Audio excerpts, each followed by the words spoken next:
Okay, welcome to JC Connect. Uh, this is the first class of our subject that is solid waste management. The course code that is 17CV651.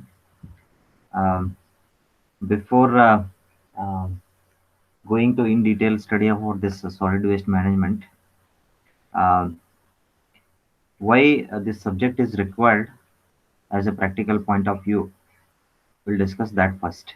Then we'll glance what are the things are there in our syllabus and how to achieve that. That also we will discuss. So when I say it is a in broader aspects, um, when I say it is a solid waste, it does not mean that it is like a big stone or big rocks. Okay, majorly on overall, when you say it is a waste we are going to classify broadly into three ways. That is first one, solid waste. Then you have a liquid waste, and you have a gaseous waste. So normally, the solid waste, it does not mean that it is rocks or yeah, it is a stone. Huh? So if you take uh, the paper is also one type of solid waste, but it does not mean that um, paper is looking like stone, or whether it is looking like a big rock. Again, when you say it is any of the vegetable waste which is generating from our households, that will also comes in under the solid waste. Then again, even if you are disposing your battery when it is not usable, then also it is called as a solid waste. So overall, we can say that if you see the sources, it is generating from the residential, and which is generating from the industrial activities and commercial activities.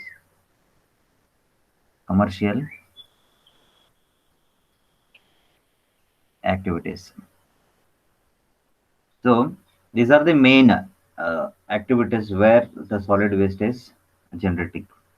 But nowadays, we have to concentrate more on this aspects because it is creating a lot of problems in and around the cities. It is not the problem in the most of the villages, because most of the if you consider any of the villages, uh, the part of this solid waste normally we are going to classify into two ways. That is uh, that is biodegradable part. One is biodegradable and non-biodegradable.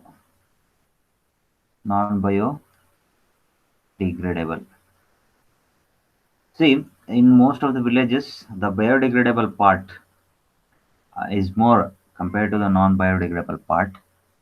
But in the cities, in the biodegradable part, normally you can see any, if you go to any of the villages, um, they will have their own uh, cow dung. The cow dung is a very important component of a biogenic component, or microbial or biomass component of um, so when you mix all this any of the waste which is generating from the residential areas, uh, the cow dung is going to degrade all these wastes which are arising from the villages, and they have the proper management technique, and normally again it is going to become compost. then compost is there using it for their agriculture activities. But this is not happening in most of the cities. See, what is happening is that the cities, there is no proper management system or segregation part, or what you can call disposal part. Wherever you see, you can see the waste. Then, how to tackle all these things from the cities? So there is a proper management technique is required um, to make all this waste in a single yard, or handling the engineering way of disposal that has to be established properly. So we'll discuss in detail how these things are happening and what are the importance of these in cities, and even how this solid waste can be made into compost. That is one separate chapter is there that we'll discuss. Then, when it comes to the liquid waste, so normally the wastewater, that is municipal wastewater, as the best example, municipal wastewater, then industrial wastewater. This all comes under the liquid waste. But here in our study, we are not considering this liquid waste. So this liquid waste will come in your um, wastewater in if it is there in the seventh semester that you studied. Then gaseous waste, for example, um, the carbon monoxide, that is which is releasing from the vehicular exhaust. Then carbon dioxide, which is releasing from the most of the industrial activities. That is the best sources. Your thermal power plant. Then again, you have NO2. Normally, these all we can call it as a NOx, and this we can call it as a um, COX. Then one more very important, that is SOx, sulfur dioxide. So these are the main gaseous wastes which are arising due to many of the industrial as well as the commercial activities. So in our this subject, we are mainly concentrating on these aspects, that is solid waste. So it has more importance. So the first importance is that one is social with reference to the um, cities that I already explained. Then you can make money out of this solid waste. Solid waste. Then, as the aesthetic point of view, also very important, and it has its own industrial value. For example, if you take any industrial byproduct or industrial waste, best example is your copper slag, then phosphorus slag, then steel slag, steel slag. These are all three very important industrial wastes. So this can be utilized it in many of the concrete. Nowadays they are using it. Then you can take fly ash. This is also one kind of solid waste. So it has its own importance in most of these industrial products. So these are all the end uh, wastes which are arising during the processing of each of the copper or phosphorus or steel or any of the fly ash. Fly ash is arising in the thermal power plants. So this is it is arising from the thermal power plants. So um, by seeing all these values, we have to study this subject.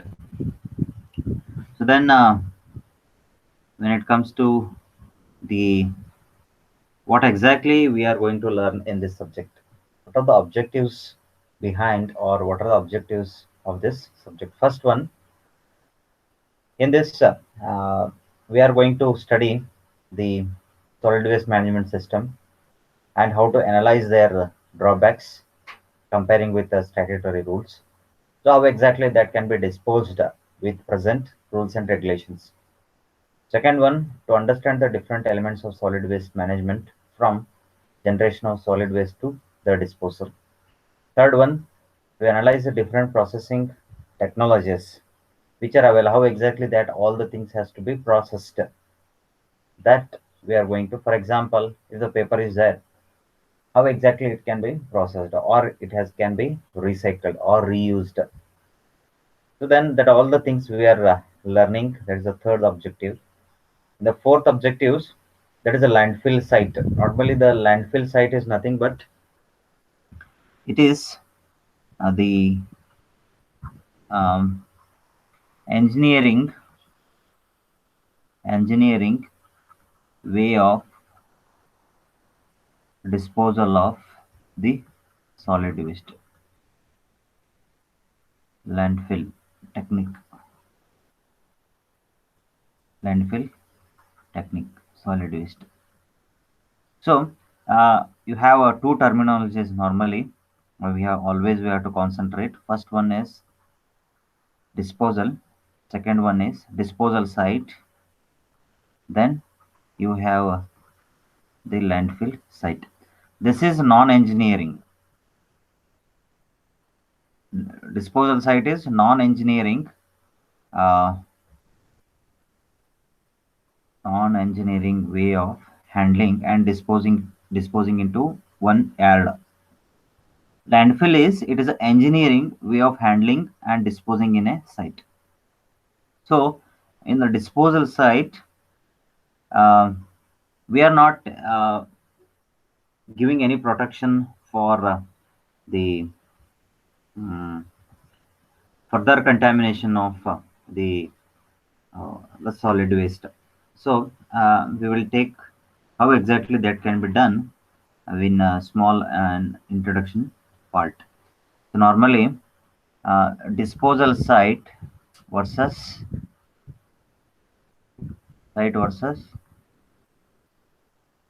the landfill site. So disposal site, there will be there is no such there will be a random one. They will consider one site. Simply, they will just dispose the waste. They will see one site and directly they will dispose the solid waste.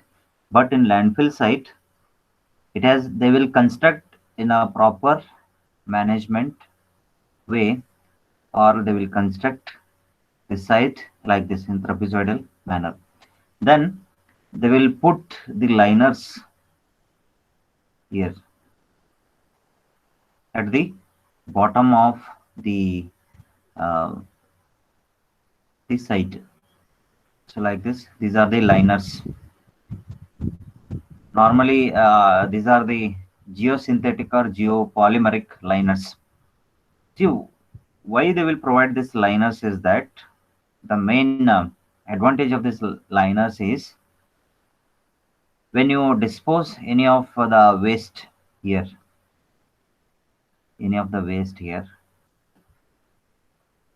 of the waste here. See, what will happen is that after some days, you will dispose today, for example, 31st Feb, if you are disposing.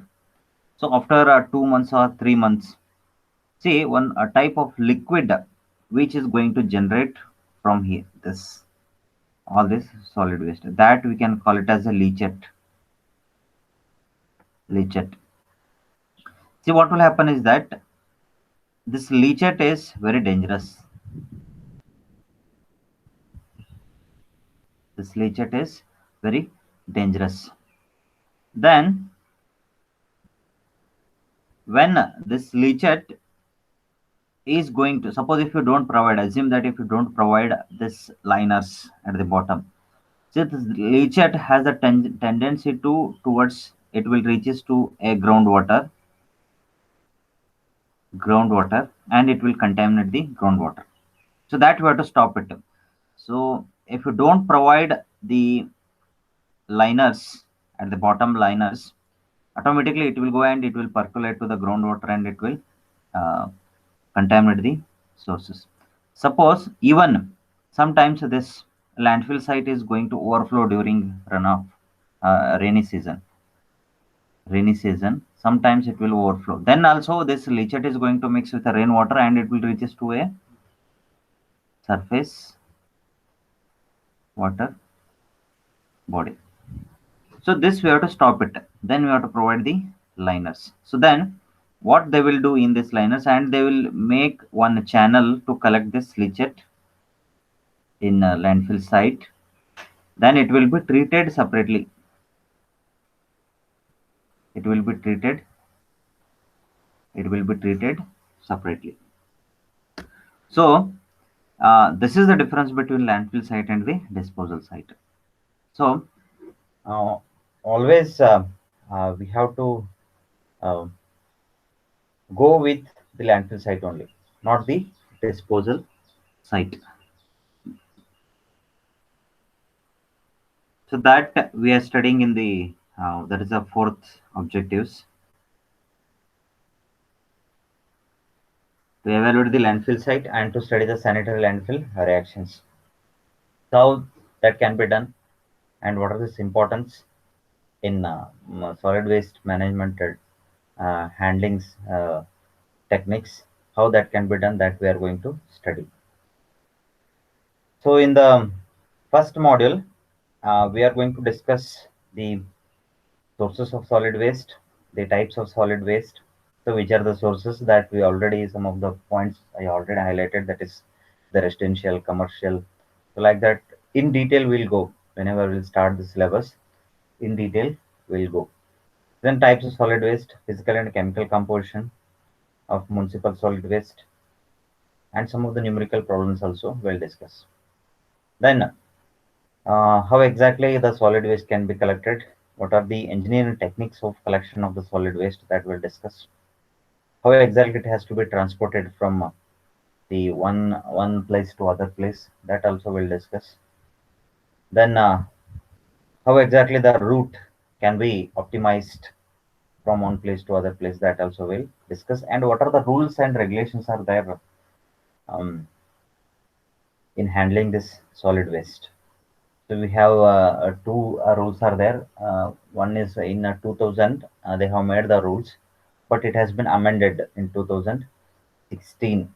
That all the rules we will discuss. There is a gazetted notification is there to what are it is given by the Central Pollution Control Board, that is CPCB, and many of the they are the authorities. The Central Pollution Control Board is the authority to give the guidelines for um,